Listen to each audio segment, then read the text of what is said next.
Notice किया होगा कि कुत्ते अचानक से ही किसी भी गाड़ी के पीछे भागना शुरू कर देते हैं, लेकिन इसकी वजह क्या है? कुत्ते ऐसा क्यों करते हैं? ये तो हम सभी जानते हैं कि कुत्ते इलाकों में रहना पसंद करते हैं और अपने इलाकों को प्रोटेक्ट और टाइगर के गन से करते हैं। अगर आपकी गाड़ी पर किसी कुत्ते ने टॉयलेट किया है या वो वेस्ट मटेरियल आपकी गाड़ी के टायर्स को लग जाता है, तो आप अपनी गाड़ी को किसी भी जगह पर लेकर जाते हैं जहाँ कोई और कुत्ते रहते हो, तो डॉग्स अपनी स्मेल सेंस से ये बहुत ही आसानी से पता लगा लेते हैं कि ये गाड़ी किसी और एरिया से ही आई है। इस स्मेल को सूंघते ही वो प्रोटेक्टिव मोड में चले जाते हैं। उनको यही लगता है कि उनका एरिया खतरे में आ सकता है। इसी वजह से उस गाड़ी को अपने एरिया से बाहर निकालने के लिए कुत्ते गाड़ी के पीछे भागना शुरू कर देते हैं। याद रहे, कुत्ते हर गाड़ी के पीछे नहीं भागते, बल्कि किसी भी पर्टिकुलर गाड़ी के पीछे भागने लगते हैं। क्या आपके साथ ऐसा कभी हुआ है? कुछ कमेंट बॉक्स में जरूर शेयर कीजिएगा। एक हैकर था जिसका नाम हमजा था और उसने 217 बैंक्स और 4000 मिलियन डॉलर्स को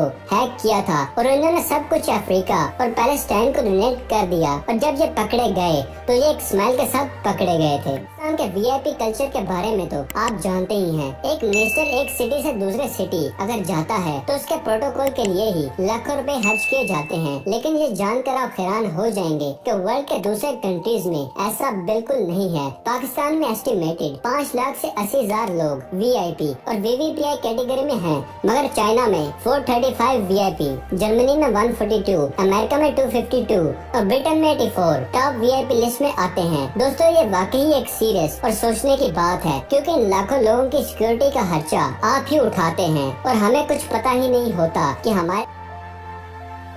तो दोस्तों, कैसी लगी आपको आज की वीडियो? हमें कमेंट बॉक्स में जरूर शेयर कीजिएगा और अगर अभी तक आपने हमारे चैनल को सब्सक्राइब नहीं किया तो इसे जल्दी से जल्दी सब्सक्राइब करें और साथ मौजूद बेल आइकन को दबाना मत भूलिएगा। तो फिलहाल के लिए दे इजाजत, अगली वीडियो में मिलते हैं। शुक्रिया, अल्लाह हाफिज।